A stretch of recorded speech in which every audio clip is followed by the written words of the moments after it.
Ma'am, wag mo igalaw ang kamay. Ay, Gakurisong ang itsura mo kapag mahina ang may signal. girlfriend na po kayo?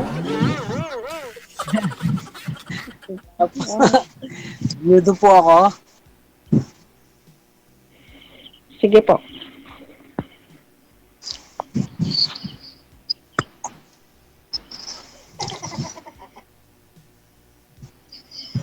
May anak po kayo? Oo, apat ang ako.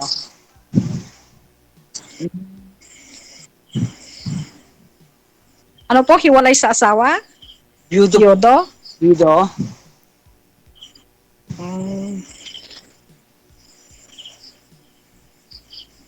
Ilan taon na po kayo? May edad na po ako. Bali, 59 na po ako eh. Ay, 59.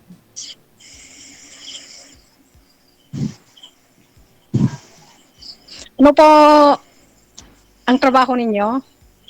Bali, janitor lang po ako. I see. Saan po kayo naka-duty, sir? Sir, sa Mercury po. Ay, sa Ah. Mercury.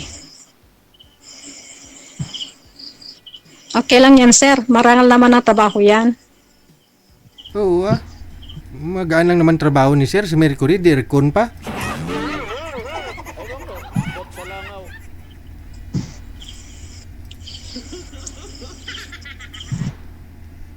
Wala bang girlfriend po? Sir, May girlfriend na po kayo? wala po. Sir DJ, Yes, sir. pwede po walk out muna ako. Bakit? Masakit si mata si ma'am, no? Malikot, no? Oh, malikot sir. Ayun lang. Sabi ko na, ilang beses ko na sinabihan, ilapag yung cellphone eh. Hindi niya nilalapag eh. Sir, Kasi nasa labas po ako. Walang upuan po dito sa labas. line up nyo lang po ako ulit. Ah. Pwede po. Sige. Line up na lang ulit, sir. Sir? Pa-line up ka na lang ho ulit. Opo, pa-line up na lang po. Okay. Sige. Pa-line up na lang din po kayo sa susunod, ma'am. Yes, sir. Palang up na lang dito sa... Nasa ibang planeta ay pwede kang sumali. Lami kayo. Okay kayo. Nahilo tuloy si sir. Hindi ka nga nahilo doon sa Mercury. Kay Madam, ano nga pong pangalan, Madam?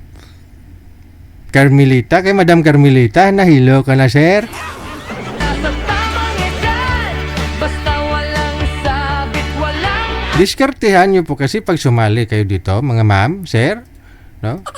Ilapag nyo ho ang cellphone, no? Para hindi kayo malikot, no? Kasi kung may ano ho yung kausap ninyo, mahiluhin sila, wala, hindi sila makakonsentrate, hindi kayo makafocus sa usapan. Hihilo yung mga yan, no?